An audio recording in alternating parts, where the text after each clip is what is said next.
medium yang ada pada hari ini terbentang di hadapan kita untuk kita menambah ilmu kita. Soalnya di sini, bagaimana ilmu yang kita dapat tersebut? Adakah kita telah beramal dengannya?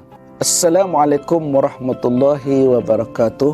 Alhamdulillah, kita bersyukur kepada Allah Subhanahu Wa Taala kerana kita dapat bersiaran sekali lagi pada hari ini.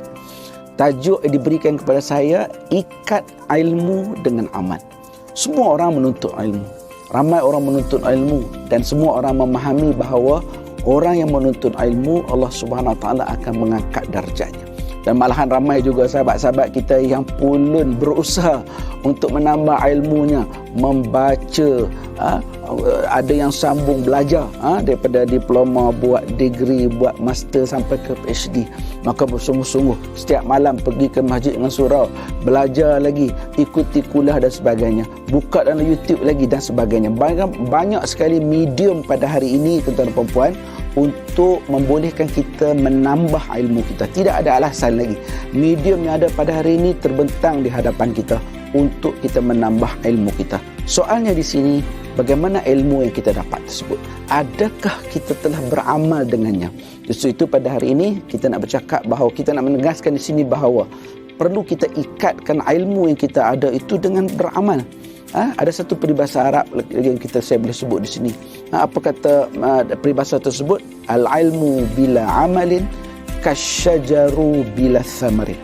Ilmu tanpa amal umpama pokok tanpa buah.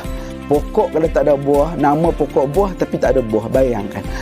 Sebab itu kita apabila kita ada ilmu tetapi kita tidak beramal dengan ilmu yang kita dapat, tidak ada maknanya di sisi Allah Subhanahu Wa Taala. Tidak akan mendatangkan kebaikan kepada diri kita dan juga kepada masyarakat kita. Sebab itu ilmu yang kita dapat, apa saja yang kita dapat, kita kena beramal dengannya. Praktis. Kalau kita belajar ilmu untuk solat sunat, contoh kan, kita buat solat sunat tersebut. Kita belajar ilmu untuk berpuasa, kita berpuasa dengannya. Kita belajar ilmu untuk membayar zakat, contohnya kita bayar zakat. Kita dapat ilmu-ilmu yang lain juga, termasuk ilmu-ilmu fardu kifayah. Kita belajar ilmu macam mana nak baiki basikal. Kalau basikal kita rosak, kita guna ilmu tersebut untuk baiki basikal kita. Kalau kita tak guna, kita tak amalkannya, lama-lama ilmu itu akan hilang.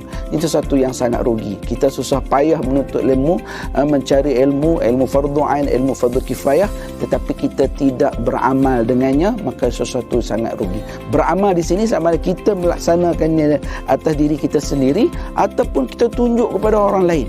Kita sampaikan kepada orang lain, maka lebih berkembang lagi amalan tersebut. Tidak sekadar kebaikan itu kepada diri kita seorang saja, tetapi kerana kita sampai kepada orang lain, kita tunjuk kepada sahabat kita, kita ajar sahabat kita ilmu yang kita dapat.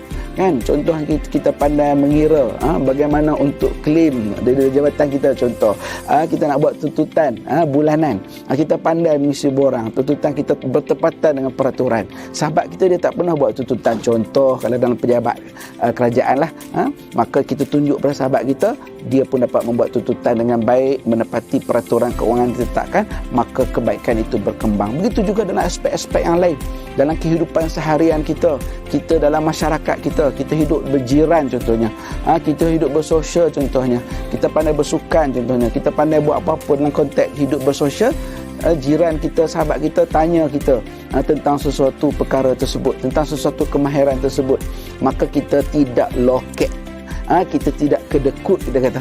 Sebaliknya kita sampaikan, kita ajarkan. Maka apabila ilmu yang kita ada itu kita amalkannya dan kita kembangkan lagi kepada orang lain, maka bertepatanlah dengan apa yang Allah sebut dalam Al-Quran bahawa orang yang berilmu ini Allah angkat darjatnya. Kenapa? Sebab kebaikan daripada ilmu yang dia ada itu berkembang kepada orang lain. Dan of course, kebaikan itu akan terus berkembang. Dan inilah yang akan menjadi amal jariah kita. Bila kita ada ilmu, kita beramal, dia mendatangkan kebaikan kepada diri kita, maka inilah yang akan bakal kita persembahkan di hadapan Allah Subhanahu Wa Taala nanti, bahawa ilmu yang kita ada membuahkan amal dan amalan inilah mendatangkan pahala kepada kita dan pahala itu akan berterusan. Selagi mana orang mengamalkan ilmu yang kita bagi, yang kita ajar pada sahabat kita, maka pahala itu insya-Allah berterusan kepada diri kita sehinggalah kita kembali bertemu dengan Allah SWT pada suatu hari nanti dan kita dapat persembahkan kepada Allah di padang mahsyar nanti bahawa inilah amal kebaikan yang telah kita buat dalam hidup kita, dan insya-Allah Mudah-mudahan syurga Allah Subhanahu Wa Taala itu akan dapat kita capai insya-Allah. Saya kira itu saja.